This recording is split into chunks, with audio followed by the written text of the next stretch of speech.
Bem-vindos ao The Debate. Hoje, a gente analisa um ponto interessante, né? As interações entre cobre e boro no ferro fundido com grafita esferoidal, o SGI. É um material super importante para componentes de alta resistência. Então, o cobre é adicionado para ajudar a formar perlita, que dá dureza, certo? Mas muitas vezes vem boro junto, lá da sucata reciclada, e ele pode atrapalhar, fazendo aparecer ferrita, que é mais mole. A questão central aqui é: qual é o mecanismo exato pelo qual o cobre ajuda a formar perlita e como o boro entra nessa história, bagunçando a microestrutura e até o formato da grafita? Eu vou defender a ideia de que o cobre forma uma barreira física, sabe? E que o boro meio que dissolve essa barreira. Eu vejo isso de uma forma um pouco diferente. Para mim, esses efeitos estão mais ligados à cinética mesmo. Quer dizer, às velocidades e temperaturas em que as fases perlita e ferrita se formam durante o resfriamento. Exato. Então, meu ponto de vista, que tem algum apoio na literatura 8, 11, 12, 13, é que o cobre, ele promove a perlita porque forma uma camadinha, um filme ao redor dos nódulos de grafita. Essa camada funcionaria como uma barreira, sabe? Dificultando a difusão do carbono, o C, que está na matriz austenítica, para ir para a grafita durante a transformação eutetoide. Se menos carbono chega na grafita, ele fica ali na matriz e isso favorece a perlita. Aí vem o boro, mesmo pouquinho, coisa de ppm, ele parece que consegue interromper ou até dissolver essa camada de cobre 12 e 13. Com isso, o caminho fica livre para o carbono e para a grafita. E isso explicaria aquelas protuberâncias que aparecem na superfície dos nódulos Fig2, né? E também a formação de ferrita bem ali em volta deles, Fig1, porque o carbono da vizinhança seria consumido.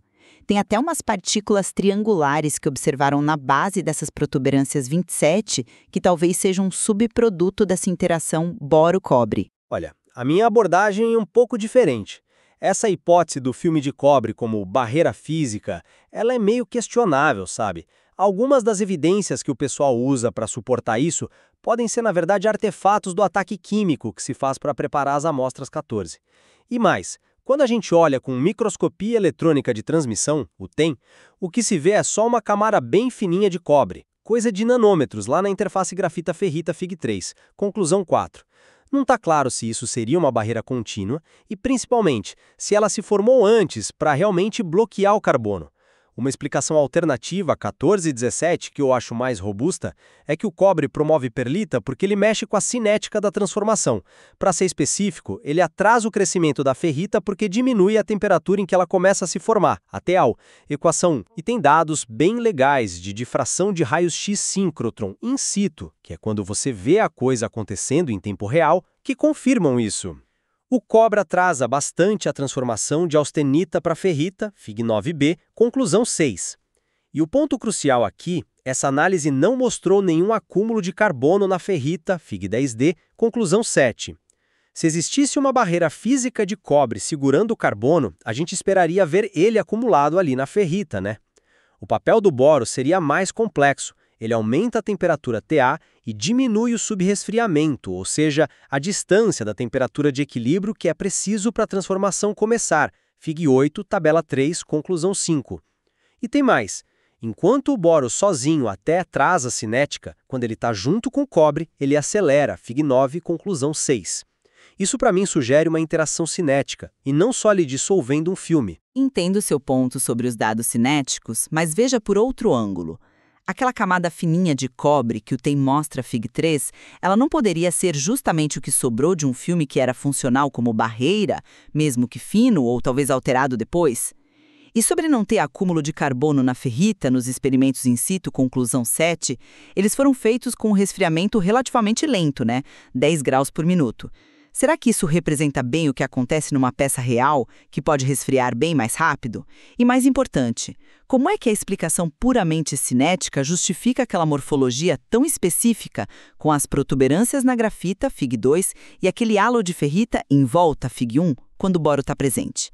A ideia de dissolução da barreira de cobre pelo boro, 12, 13, me parece uma causa bem direta para essas feições, sabe? Se essa barreira for real, pensar em controlar o boro passaria por tentar preservar essa camada. Seu argumento sobre a morfologia é bom, é um ponto a se pensar. Mas já considerou que essas protuberâncias e o aumento da ferrita podem ser sim explicados pela influência cinética do boro? Ao aumentar a TA e diminuir o subresfriamento Fig8, tabela 3, conclusão 5, como os dados mostram, o boro na prática facilita o começo da formação de ferrita e também o crescimento da grafita, talvez na forma dessas protuberâncias em temperaturas mais altas. Temperaturas onde a difusão do carbono ainda é rápido o suficiente para alimentar esse crescimento. Aquela camada fina de cobre no TEM, Fig3, pode ser só segregação normal de soluto. A solubilidade do cobre no ferro diminui com a temperatura, conclusão 4, então é esperado ele se acumular em algum lugar. E a falta de acúmulo de carbono na ferrita, conclusão 7, continua sendo um argumento forte contra a barreira física, na minha opinião, independente da taxa de resfriamento. O mecanismo de barreira precisa desse acúmulo para funcionar como se propõe. Se a cinética for o fator dominante, o controle da microestrutura dependeria mais de ajustar o ciclo térmico da fundição, por exemplo. Essa linha de raciocínio ainda não me convence totalmente. Porque os próprios dados cinéticos do síncrotron Fig9, conclusão 6, mostram uma coisa curiosa. O boro sozinho atrasa a transformação, mas se tem cobre junto, ele acelera. Se o boro só mudasse a T e o subresfriamento, por que essa inversão? Essa mudança de comportamento na presença de cobre sugere uma interação boro-cobre mais direta, o que para mim combina com a ideia de que o bório está neutralizando o efeito retardador do cobre, que, na minha visão, é a barreira. E aquelas partículas triangulares 27, ricas em ferro, silício, cobre e boro, bem na base das protuberâncias, para mim, encaixam melhor como um subproduto da dissolução do filme do que como simples matriz que ficou presa ali, Fig 3D. Eu interpreto essa inversão do efeito cinético de outra forma. Para mim, isso aponta justamente para uma interação cinética complexa mesmo, entre boro e cobre, e não para simples dissolução de um filme. Pensa bem, se fosse só dissolução, o boro tiraria o efeito do cobre, e a cinética talvez voltasse a ser como na liga sem cobre, ou algo assim. Mas não, o boro acelera a cinética além disso. Fig9, conclusão 6.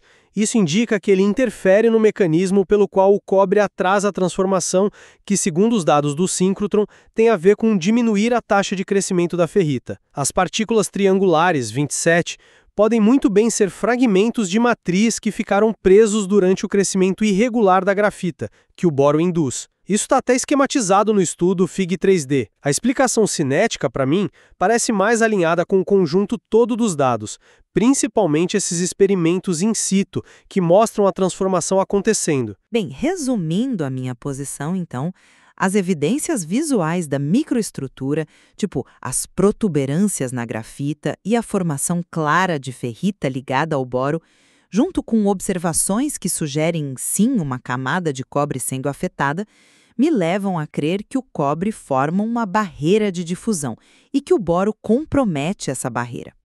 Do meu ponto de vista, os dados cinéticos detalhados, tanto da análise térmica quanto principalmente da difração de raio-x síncrotron in situ, eles favorecem mais a explicação de que o cobre age alterando a temperatura e a velocidade da transformação de fase. O boro, por sua vez, interage de forma complexa com essa cinética, elevando a T-alfa e acelerando a transformação quando tem cobre. Isso explicaria a formação de ferrita sem precisar postular um filme de barreira cuja existência direta é meio contestada e que não bate com a falta de acúmulo de carbono observado. Fica claro que existem interpretações bem distintas, né, das evidências microestruturais e cinéticas sobre como o cobre e o boro interagem no ferro fundido nodular. A segregação do boro ali perto da interface grafita-matriz Fig6, conclusão 3, e como isso pode afetar a distribuição do cobre 37, são pontos que certamente precisam de mais investigação, como o próprio material aponta. Concordo plenamente. Entender esses mecanismos em detalhe é, sem dúvida, fundamental para a gente conseguir controlar os efeitos indesejados dessa contaminação por boro e garantir a produção de ferro fundido nodular com a qualidade que a gente precisa. Claramente ainda tem muito a se explorar nos dados apresentados e nessas interações aí entre os elementos.